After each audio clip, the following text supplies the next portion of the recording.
Understanding a philosopher through a video. Today we are going to understand.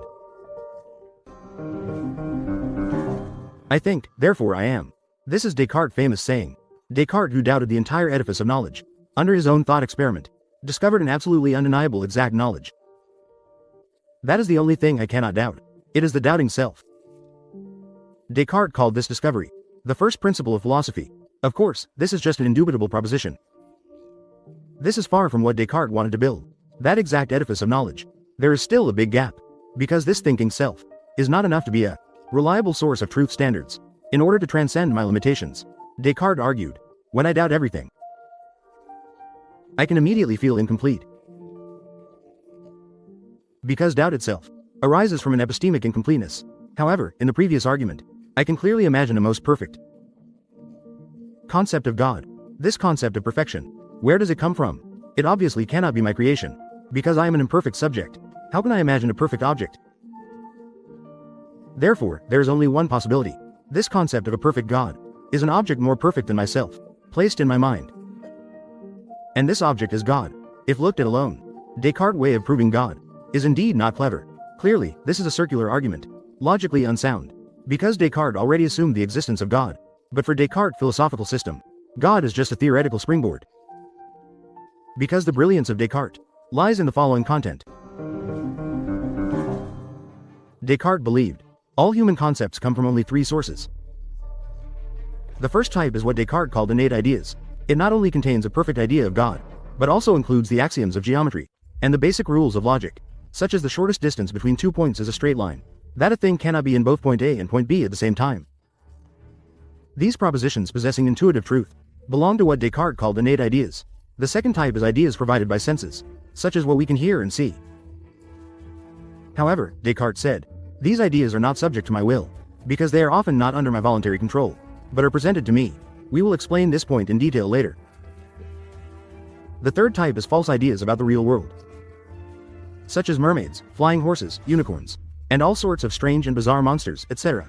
Descartes believed ideas generated by human senses, although not entirely false, are quite unreliable.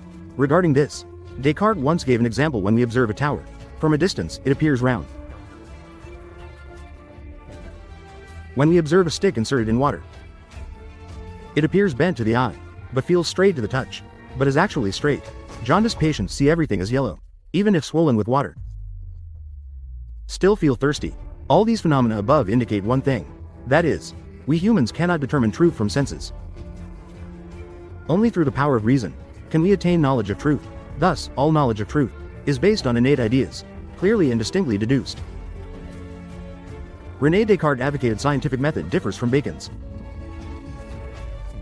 René Descartes is the sole means to acquire knowledge of truth. Descartes starts from self-evident axioms, following strict principles of reasoning, step by step, clearly and distinctly deducing various propositions and definitions. This forms a complete system of knowledge.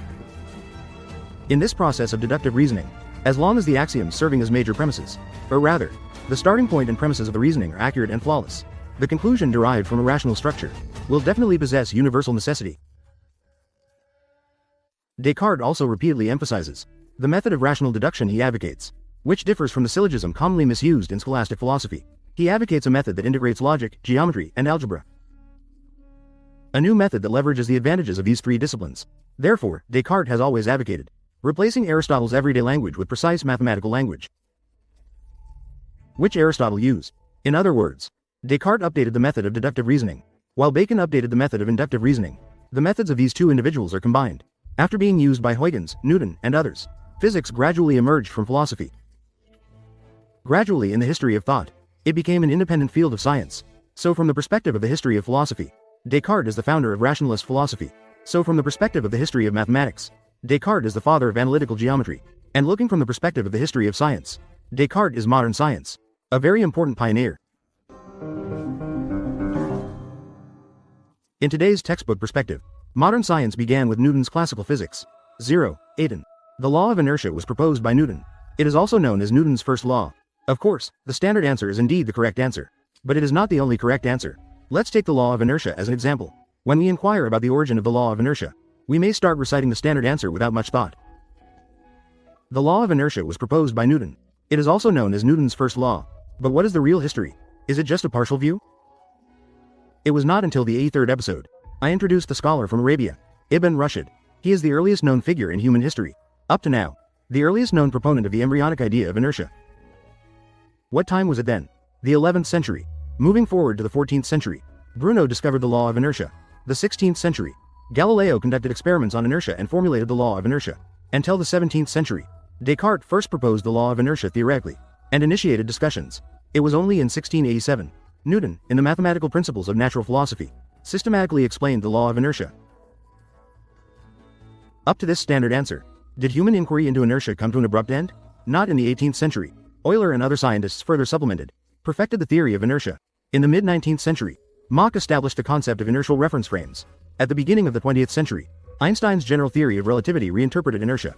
When we stand in the history of philosophy, in the overall perspective of the history of science, we can find modern science began with natural philosophy.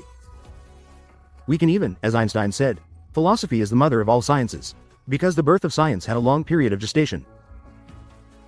This process is hidden within the history of philosophy, so when we do not understand history enough, it is very likely to establish a one-sided, local perspective, based on a single-dimensional view of history with a standard answer. So, writing an answer to score is one thing. The truth and full picture of history are another matter. A standard answer is an exam-oriented attitude, but it is by no means a scholarly attitude, because for the humanities, there are no standard answers. Should an article necessarily have a central idea? Regardless of how others interpret it. Does the author approve? Now, as we look back at Descartes, what exactly shaped Descartes was not the education he received, but rather his universal questioning of standard answers, leading Descartes to develop a thirst for certain knowledge, a pursuit of truth. And the methods of this pursuit formed the foundation of all Descartes knowledge. This is also why Russell said that life is ignorant, but not foolish. It is education that makes people foolish. If today we were to evaluate Descartes, opening an encyclopedia of knowledge, it might tell you about Descartes' many achievements and honors. But I believe Descartes' epitaph aptly evaluates Descartes' life. It is written on this: he is the first person since the European Renaissance to advocate and ensure rational rights for humanity.